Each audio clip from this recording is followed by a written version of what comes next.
everyone, this is Eric Herrenkohl with some executive coaching tips. This is a subset of executive presence, and it is on the importance of talk less, listen more.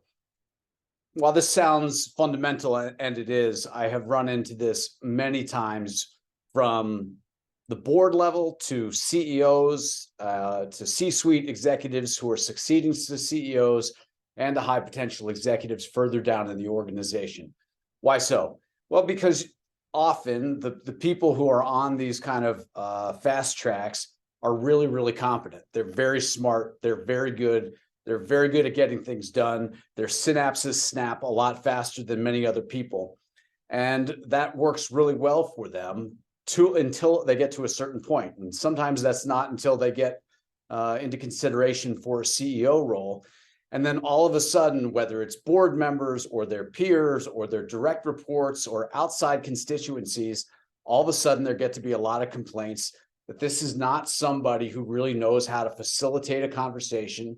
It's not somebody who knows how to allow other people to have their time in the sun. It's not somebody who knows how to help a group come to a conclusion without having to have the spotlight focused on them and their ideas. And it's not somebody who knows how to relinquish control as opposed to have to take control of a meeting.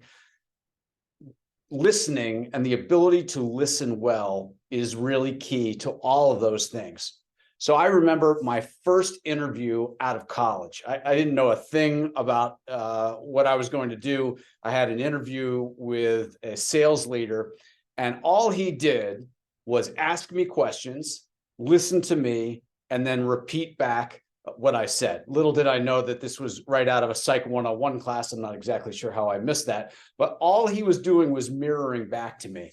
And I loved it. I loved it. I felt like he knew me. He understood me. That he thought I was important, that I would be a terrific new employee in this organization. I'm not sure he thought any of those things. All he actually knew how to do was listen really well. If you're a CEO, you're a C-suite leader, you're a high potential executive who's looking to get to that place, you have so many stakeholders and so many constituencies that you have to interact with. You have to have basically a playbook that you can easily tap into that enables you to build strong relationships with all these different stakeholders without a tremendous amount of preparation for every single meeting that you're going to have. I'm not diminishing the importance of prep, but you understand what I'm saying. Nothing does this better than listening. Just listening, asking a good question, closing your mouth, and really, really listening. You know who was legendary for this, love him or hate him, is Bill Clinton. And Bill Clinton's friends, but even more importantly, Bill Clinton's foes would say that when they interacted with Clinton one-to-one, it was as if they were the only person on the planet.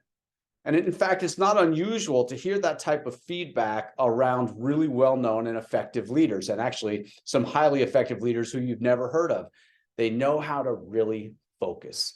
They know how to just make you feel as if you're the most important person on the face of the earth at that moment in time. Let me tell you a third thing here, which I use, and not as a kind of a manipulative strategy, it's just part of my personality, but I think it's something that I find very useful, is not only do you listen, but at an appropriate juncture, the ability to synthesize what you've heard and simply feed back to somebody what they have said in your own words is a tremendous way to make a connection with people, to make them know that you have really heard them.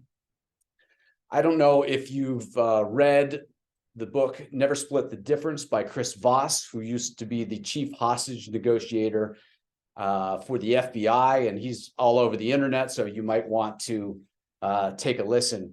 But he's got a fantastic point around negotiating, which is completely relevant to this topic of listening.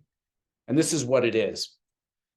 When you're talking with somebody in any kind of negotiating context, and that could be, in a boardroom, it could be with your own kid, it could be anywhere in between. But when you're speaking with someone and you say something to them and they say to you, "You're right." Are you winning or are you losing? It's very easy to think, no, I'm definitely winning. If somebody agrees that I'm right, then they're following me. Chris Voss, on all his years of negotiating in life and death situations, says, actually, that's not true.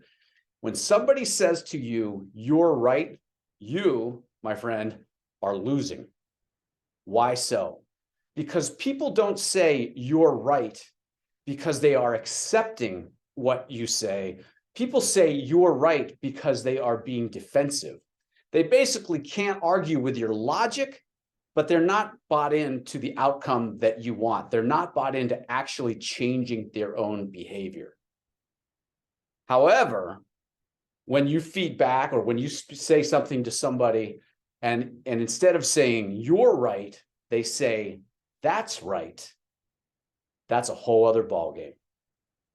That's a whole other ballgame, because "that's right" doesn't mean that they are focusing on you and you being smarter than them and you knowing something that they don't, but rather that they are able to agree to an objective truth. That's right. That's how it is. Yes, that's true. That's what I think. That's what I feel. You have been able to articulate what they think and what they feel. And as a function of that, so they say, "That's right." A very, very powerful insight. So let me ask you this. How do you get people to say "that's right" versus "you're right"? I only know one way, which is you better put the big ears on, like Bill Clinton was known to do, and really intently listen. Listen. Listen to understand.